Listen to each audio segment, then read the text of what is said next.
Hello and welcome to the October 2023 issue of the Zavitz and Sykora Financial Strategies video newsletter.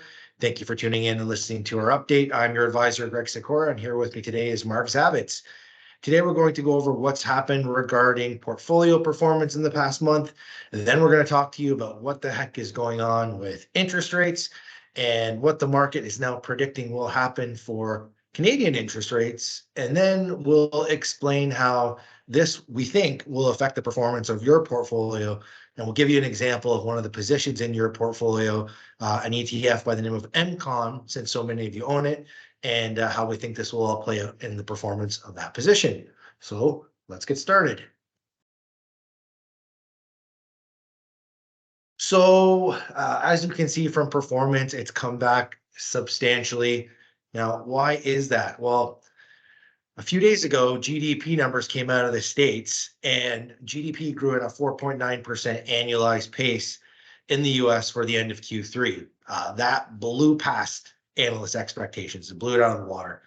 And as a result of that, bond yields pushed even higher than where they were. The other thing that came out over the past month was unemployment data, and we keep getting better than expected numbers, which is not really what the market wants to see. And so really what the market's done is it's adjusted its forecast for when it expects rates to come down. Mark, remember last year when we did a video on interest rates and we were talking about expectations for 2023? I think at this point last year, like we thought for sure, reading the tea leaves, that we'd be in a period where rates were coming down. That doesn't seem to be the case. Like, what do you think is happening right now, and what do you see as a difference between what's going on in the States and what's happening in Canada?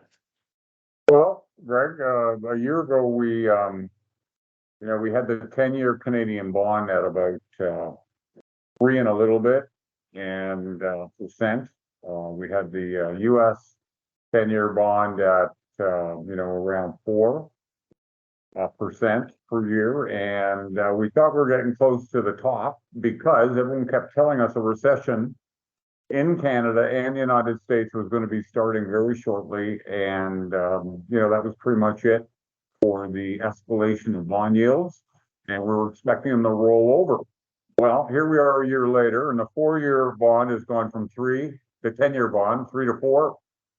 And the 10-year bond in the States has gone from 4 to 5, and now they're telling us, well, obviously the recession has been deferred. It looks like Canada, there's quite a difference economically between the two countries right now, which is one of the reasons for the difference in the yields on the 10-year bonds. Canada being 4%, United States being 5%. We've got a much slower situation here. Our unemployment is starting to pick up, and things are quite a bit weaker here. We're maybe already into a recession in Canada. They're talking about a technical recession, a couple of quarters of slightly negative GDP in the second and third quarter of 2023 in Canada. But as you said, in the States, that's not the case. Their third quarter GDP, 4.9%, was just crazy good. Lots of people are suggesting that they pulled a whole bunch of consumer spending over the summer, into the third quarter, and things are going to be much weaker. But going forward, but they've been saying that for 18 months, so we'll see. But certainly in Canada, we appear to be in a significant slowdown. We have a lot more consumer debt. We have a lot more variable mortgages which are renewing, and so our consumer is really starting to struggle. And so we're seeing that in weak GDP numbers, and we're seeing that in a bond yield that looks like 4% on the 10-year is it. It's the maths. Right? What do you think? Yeah, no, I agree. And I think, if we don't have it in this presentation, but if we had a projection for what's going to happen with US interest rates and what's going to happen with Canadian interest rates, You can see that the market's betting that US interest rates are going to stay higher for longer. But in Canada, and I'll show it on the next slide, it appears like they're forecasting that interest rates start to come down as early as, Q1 of next year. So we'll see. But for all of us who hold Canadian stocks and bonds, this should be a bit of a tailwind. But if we look at this slide here, so this is, look at the overnight rate chart going back about 30 years. We can see that this isn't the first time we've been at this rate level. It's been about 20 years since we've been at this rate level, but this is, unfamiliar territory for people who are young like myself, but not unfamiliar territory for someone like you, Mark, who's lived through this before. But when interest rates do come down, because of a slowdown in the economy, the one thing I want to highlight here is that you can see, it typically happens over 1 to 2 years, which, is over a 12 to 24 month cycle. And that's, quite fast, right? When we think about how often we get to see you as a client, how often we do reviews, this means it's going to affect your portfolios and there may not be time to quickly react. But the good thing is that anyone who's holding bonds over this period, they're going to see a nice boon in terms of performance. I guess, for myself, at least, thinking about why this hasn't happened already, it's been surprising. I don't really know if it's been that pent up cash that we've had and that pent up demand and people just, spending through all that cash buffer that they've got. Like the resiliency we're seeing is so surprising. But, given our, as you said, Mark, our level of indebtedness as Canadians, there's just no way we can be, sustained for any sort of long-term level at these interest rate levels without big cracks forming in the economy. And so if we look at the next slide, this is where the interest rate prediction starts to come in.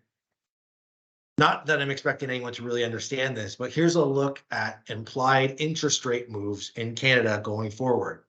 The way to look at this and understand this chart is that between now and March of 2026, the market is expecting rates to come down around 150 basis points. And so the little box is the percentage chance that it believes the market is going to move in the direction it's going to head.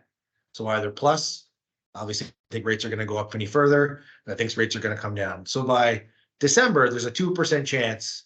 So end of this year, when the Bank of Canada comes out again, 2% chance they're going to lower interest rates. But by March of 2024, there's a 40% chance. And then by June of 2024, the market is factoring in 100% chance. Of course, then by March of 2026, there is up to a 52% chance that we're going to have around 150 basis points of decreases in interest rates. So, what does this mean to you as someone who owns a portfolio? I was alluding to the fact that it's going to help the bonds in your portfolio.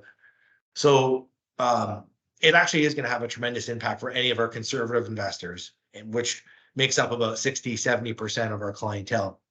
So what I decided to do is I decided to spotlight one of the positions that most clients own inside their portfolio. It's the MCON, Mackenzie Conservative Allocation ETF. And if you recall, when we talked to you about adding ETFs to your portfolio, we talked about how these ETFs, they're passively managed and they typically end up beating within their peer group around 90 to 94% of the strategies that are run by expensive portfolio managers. And you can kind of see this is actually playing out perfectly here. If you look at where this fund ranks, it ranks in the top 5% on a year-to-date basis. It ranks on a 1-year basis in the top 7%, and it ranks, the 87th percentile on a 3-year basis. And so this is in line with what the math suggests this strategy is going to do. So we're happy we own it in everyone's portfolio. That's not why I'm showing you this. I want you to understand how interest rates are going to affect the performance of this type of fund. On the right side of your screen, you'll see a breakdown of the fixed income. So not that I'm expecting you to understand at all what any of these things mean, but the top two lines you see that say effective duration and modified duration, This is how interest rate sensitive the bond portion of this holding is. The higher the number, the more interest rate sensitive it is. And it's actually a really simple math formula to figure out how it's going to be affected when interest rates come down from a performance standpoint. And so what happens if interest rates go down? Well, if you have an effective duration of 6.44, that means that the bond portion of the fund will go down by, will go up, sorry, by about 6.44% if interest rates come down 100 basis points or go down 1 full percent. And since 56% of this fund is in bonds, that means we should expect capital appreciation in the fund of somewhere between 3.5%, maybe around 4%. So that's 3.5%, 4% returns. And that's in addition to the yield that this fund is making with the yield to maturity, if you might have seen the other slide, of close to 5%. So just if interest rates come down 100 basis points, plus yield to maturity is working their way through as bonds mature, like we're going to see 8-9% returns likely from the bond sleeve. And if interest rates go down further, perhaps even a double-digit return from the bond portion of our portfolios. Mark, anything you want to add? Yeah, Greg, just that, this is the message that we're not in this much detail, but this is the message that we've been talking about, as you said, for 6 or 12 months. And so we're getting very close to the bonds, the fixed income of all these ETF portfolios. The fixed income sleeve is going to start helping us finally. And it's been a tough 2.5 years for all bond holders in the entire world. And it looks like the probability is very high that 2024 and 2025 is going to be our friend. So the bonds are finally, it's been a lot of pain and a lot of, and the returns have been deferred, but it's coming and it's going to be very helpful. So I'm looking forward to it, Greg. And, and as we both know, there's also a very high probability when the interest rates come down and the bonds start to move up, the correlation with equities is also quite strong. So we're also, hoping that we get a positive move in the stock markets as well. Yeah, you're right. That's a good point as well. Okay, gonna move to the disclaimer slide. That's it. Thank you everyone for tuning in and listening to our update. We look forward to our next monthly update, and thank you for tuning in if you've stayed on for this long. Hope you have a great day. Thanks, everyone. Have a nice day.